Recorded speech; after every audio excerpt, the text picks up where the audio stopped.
Well, good day. This video is going to be about word processing. Here I am in Google Docs, and the first thing I want to show you is how to move around in a document. So I'm going to click right here in the middle of this line, and let's say you want to move all the way to the end of the line. Here's what some students do. They'll press the right arrow and the right arrow again and the right arrow again, and they're moving one character at a time. If you press the arrow keys left and right, you'll move one character at a time. If you want to move all the way to the end of the line, find the key on the keyboard that says End, and just tap the End key. You'll move to the end of the line you're on. So if you're in the middle of a line and you want to move to the beginning of the line, find the key on the keyboard that says Home. Tap the Home key. The Home key moves to the beginning of the line that you're on. If you want to move all the way to the bottom of the document, it's not End, because End will move you to the end of the line you're on. If you want to move to the end of the document, it's Control End. Hold down the Control and tap the End. And here I am at the bottom of my document. I'm on page 14 of 14. If you want to move back to the beginning of the document, it's not Home. Home moves to the beginning of the line you're on. It's Control Home. Control Home moves to the top of the document. Now I want to talk about selecting text.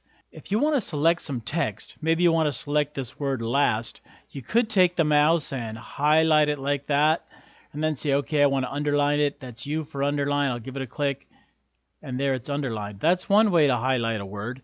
You could just very carefully take your mouse and drag it across the word, and then go do whatever you wanted to do. Maybe I wanted to make it italics. I'll click the I for italics, and now it's sort of italics. This is not the best way to select. You could select even with the keyboard. So if you hold down the Shift key and tap the arrow key in the direction you want to go, you can highlight one character at a time and get just what you want, and then maybe I'll just go make it B for bold. That's one way. You can use the keyboard. Just hold down the Shift key and tap the arrows in the direction you want to go until you cover up what you want. Then go do something to it. There you go. Another way to highlight an entire word is just to double click the word. Get on a word, try to get on a long word for instance, and double click it and it highlights it.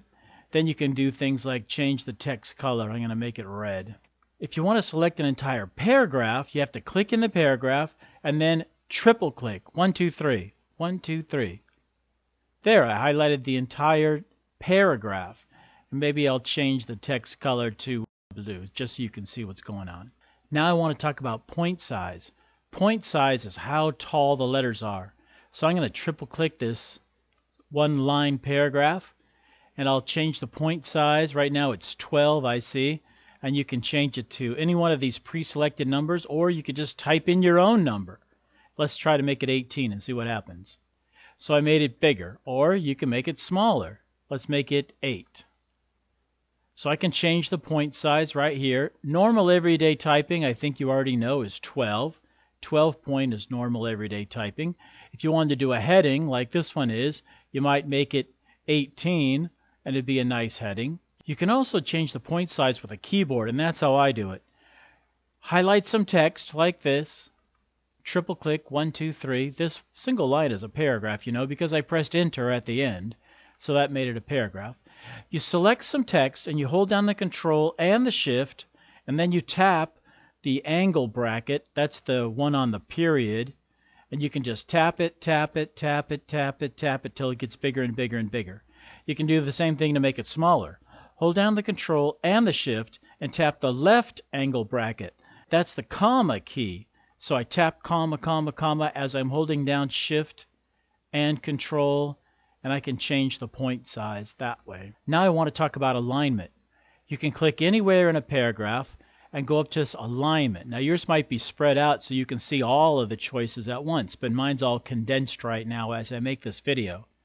Right now my words are lined up at the left margin, but I could say I want them to be centered. There, it's centered. Now here's what some students do. I hope you don't do this. They have it on the left and they say, oh no, I got to get this somehow in the center.